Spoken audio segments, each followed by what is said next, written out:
Hello everybody, this is Gabis Games and welcome back to War Thunder. Today we're gonna cover a little bit about the few new vehicles at the medium tier 3 and if I think you should get them or not.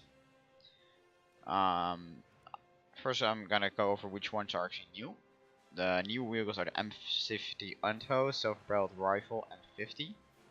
Around 6mm, uh, 6% better rating as a small tank destroyer. The M60 Iran Rise passive, MBT 70. We got the weapon Traeger, which is one of the tanks I'm gonna cover. MK Panzer M47, Kampfpanzer 70. We got the SU 100P, T64A, BMP 1, and we got a Chieftain Mark 10, Striker, and finally the Hori prototype. And well, I'm mainly gonna cover the weapon Traeger, as well as the M50 and the SU 100P. Gonna take a look at them, what they do exactly, and if they're worth what they are, or if you would probably better get some other tanks in their trees. So first off, you've got our the M50 Untos. M50 Untos is a very weird tank. Featuring 6 106mm recoil rifles. This thing has a very high rate of fire. A very high rate of fire. It also features 4 12.7mm M80 spotting machine guns. Features right here on top of the actual frame, as well as a 7.62mm M19 19A4 machine gun in the middle. Its armor is basically non-existent. 13mm, 10mm even here. 10mm, 13mm on the side, on the rear, but not as sloped as on the side. Everything will go through here, and everything will break you if you shoot, if you get shot. But armor is not where you get the M50 Untos for. Of course, it's gonna be these 6 guns. You do have to consider it fires left, right, left, right, left, right. So basically, you have to first aim a little bit right and aim a little bit left, but it allows for a quick succession of fire of shots, and if you've got a good ambush position, you can do some pretty damn big damage. It's gonna be pretty much useless in arcade battle because you're gonna get spotted, instantly get shot, and just hull break. So I do not advise taking this out if you are researching this at all, even if you're more of a fan of arcade battles. But if you're this high in the tier, you probably are gonna be playing a lot of realistic battles anyways. But yeah, that's about it for the M50 Untos. Then we got the weapon Traeger, 5.7 battle rating. I'm actually pretty close to it. It's a long barrel 88mm gun carrier. It has a turret, but it has no armor at all as well. At least the crew is a little bit like spaced out, so that you can only get like 2 crew at a time unless you like get ammo racked, which is quite a threat on this weapon Traeger.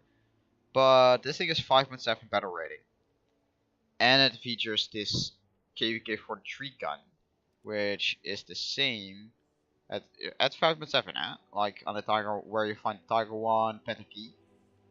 You got this weapon Traeger with the same gun that's on the Tiger 2, which is otherwise only found at 6.3 or 6.7. Here we got another one 6.7. And I actually think, yeah, your Panther 2 has the same gun, which is 7.0 battle rating. This one has the same gun as well. Ferdinand at 6.3. Yak Panther is the same at 6.3. Everyone got lighter guns, so you basically get 0.6 battle rating advantage at the cost of armor. This thing again is very lightly armored, so do not take this thing in the arcade mode. Actually, let's see if it actually if you go to arcade mode, it probably has an even lower. Still 5.7. You would expect it to be lower at arcade because it doesn't have its advantage of stealth. But yeah, you got this giant gun that will one-shot pretty much anything at your tier at the cost of armor. And this engine's mobility isn't that great either, but it's a great addition in the light tank line. And I do personally think this thing is very much worth it. I'm gonna get it. After I got my Panther D, I'll be researching the Nashorn, and I'll simply skip the Nashorn simply to get the weapon trader. Actually, now I'll look at it. The Nashorn has the Pack 43 gun, which is the same as this gun, but it doesn't have a turret. And let me preview it for a moment. Armor. It has even thinner armor. This thing, you do have this protection of the drive port, but this thing has even thinner armor than the weapon trader. But it has a the Pack 43 is not exactly the same gun, but a very similar gun. So yeah, there you have it pretty much. It's a great addition. You get a turret and a slightly better armor compared to the Nashorn. You're gonna probably still gonna one-shot anything with the Nashorn, but you got a turret, which is really nice. And anyway, on to the next new tank, which is the SU-100P, a little bit higher. And it's another glass cannon, guys. They really did add the glass cannons in this one. 20mm front arm, 25. This is actually pretty decent at 40mm. Over 30. Still, you're gonna get a whole break with this thing. X-ray mode, you got 2 crew members underneath the gun shield actually, which is actually cool. Driver right here, and we got 2 loaders right here, so that's the one advantage of this thing. You actually have a second loader. Engine, stuff like that's all right there. Ammo. Oh my god. Never expose that back to anyone, because you are gonna get, if you get shot in this rear, you're just dead. Simple as that. 100mm D50 cannon. This is a very fearsome gun.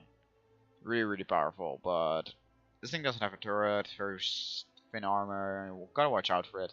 But if you enjoy the light tank destroyer line, so the AC-57 or further, right here, I do suggest getting it. You have to get it to get the Object 96 and the PP1 anyway, so I guess you will be getting it at some point, but I don't think it is a priority. I would suggest getting IS-2s, T-44s, and maybe even the heavy SU line as well. This SU-100 is probably better than SU-100P. And yeah, the last one is our Warrior prototype. It's a bundle. If I go order it, really take a look at how expensive it is 35 euros, which is extremely cheap considering it to be a 6.0 tank. Most types they're gonna be like 40 to 50, and this one I can actually test drive, so I can show you guys. This thing has the experimental high velocity cannon on here, and it's basically, in my opinion, a Japanese Ferdinand. It's really just a Japanese Ferdinand in my opinion. Okay, let's see what we can do here. Let me range find 1000 meters. Let me see if we can get hit on here. Slightly higher, come on. Mouse, work with me. Fire. No. This thing is a beast. That tank we just destroyed was over 6.0 battle rating, and we just blew through it at 6.0 battle rate at a lower battle rating. Oh, D95, that's just down there. That thing, I'm 99% sure I won't be able to penetrate at this angle. Nope. No way. We gotta go closer and on the side. That's a 6.7 battle rating tank, which basically all it exists out of is armor. That is the toughest target you can shoot at. Anyway, if you go right to the right, and the right there, it is just the toughest target you can shoot at. You will not penetrate that thing properly, I think. But let me look. Okay. God, I can't. Wait, is that? Oh my God, that gun has extra gun depression because of the roof system. Oh my God, that's awesome. That looks so funny. I was like, wait, what's going on? But the roof just opens to allow for the gun to aim down. Oh my God, that's so derpy. That really is a derp system.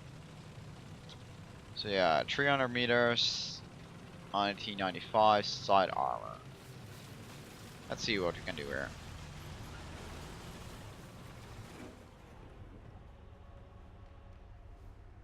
We can pan. Oh my God, this thing is a game changer, I think. Let's see if we can hit this. Can we hit this heavy tank at 1.4 kilometers away? That's really far out. But let's fire. Missed the shot. Wait.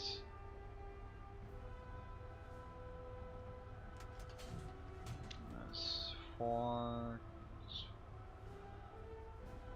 Oh wait, I'm actually aiming way, quite a bit lower than I should be. That's better. I guess accuracy not enough to engage targets over much than a kilometer away, but man, just Japanese freaking monster tank Ferdinand. At that angle, oh my God, that should be a bounce, but it just penetrated it like butter.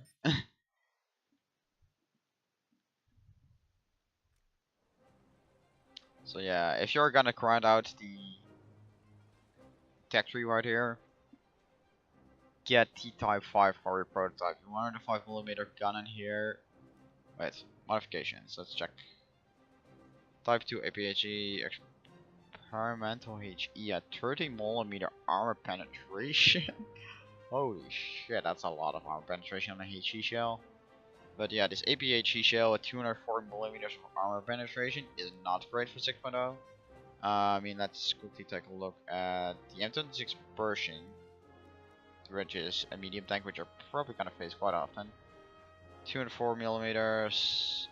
You can actually just poach right through that front plate. You only got this part right here, where the driver is behind. Actually, no, the driver is not behind there. Never mind.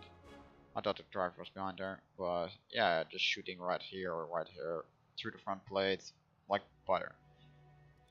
Let's check some other tanks. Jumbo 2, review. Triple 76. That's the tank that you're probably gonna face as well. Around 55 plus 90 is around 145. Still way too thin to protect against that shell. One other one that you can face or you will not penetrate is the T28 with 305mm frontal armor.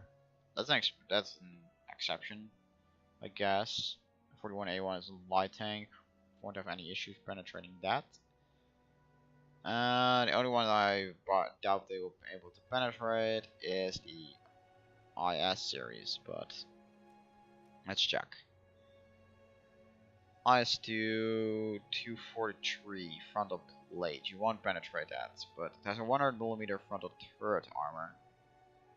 And if you just hit the flat part, you'll just right go through. You can also, of course, use the cupola or the entire turret in general. It's just one giant weak spot in this tank. Oh my God. But yeah, that's about it actually. You're gonna penetrate the hull, but you can penetrate the tank. What last checks? Can you penetrate an T-44? At short range, and when it's angled a little bit, it will bounce. but if you're firing from range, you will probably be able to penetrate because it kind of like comes downwards. Shell, as well as the front plating on here, shouldn't be a problem.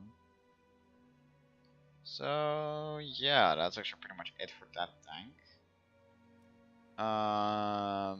Yeah, and that's actually for today for this episode. Just a little bit of covering the Inter-1 tanks. Oh, actually, we've got one last one. I forgot the 114, which is kind of a derp tank in my opinion. It is a little Turkish Warrior. Very small, very light. It's very futuristic looking in my opinion, with this triple shell heat fast gun.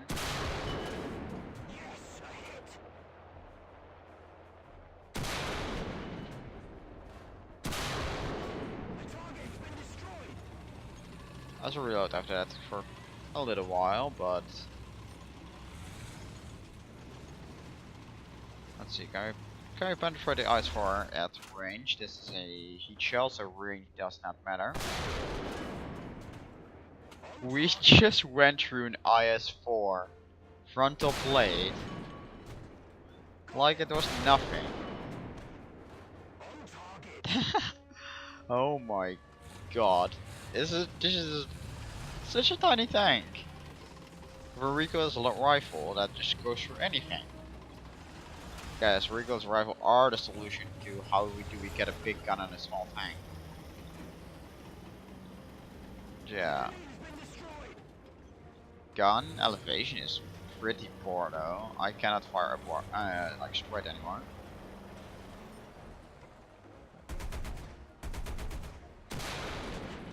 Let's fire some shells right here. Why not?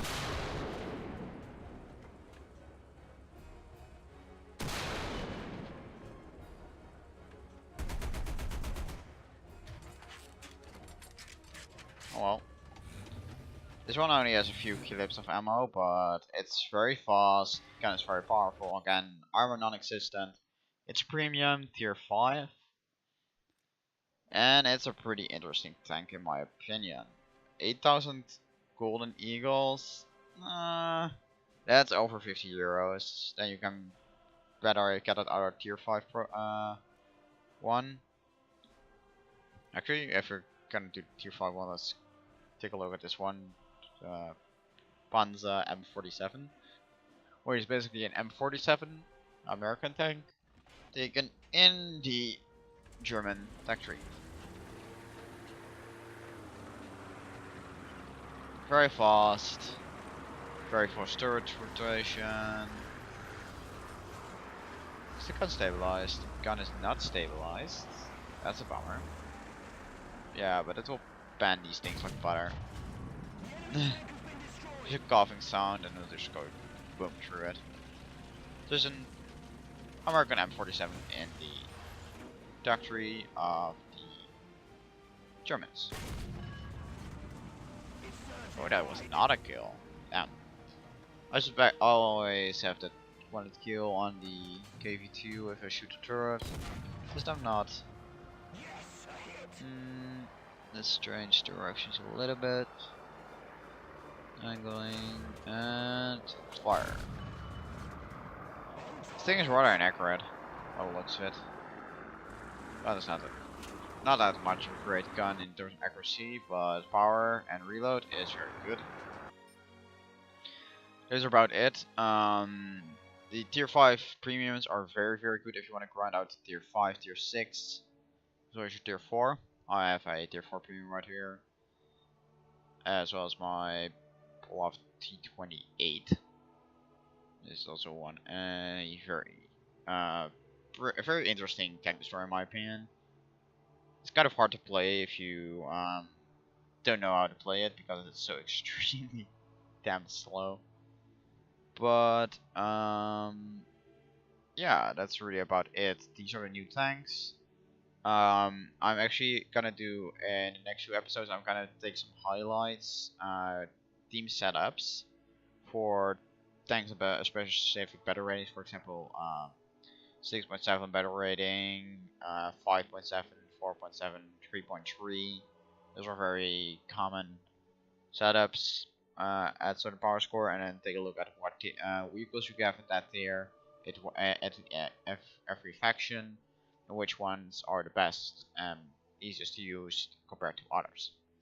Anyways, I want to thank you all for watching, and I will see you guys all later. Bye bye.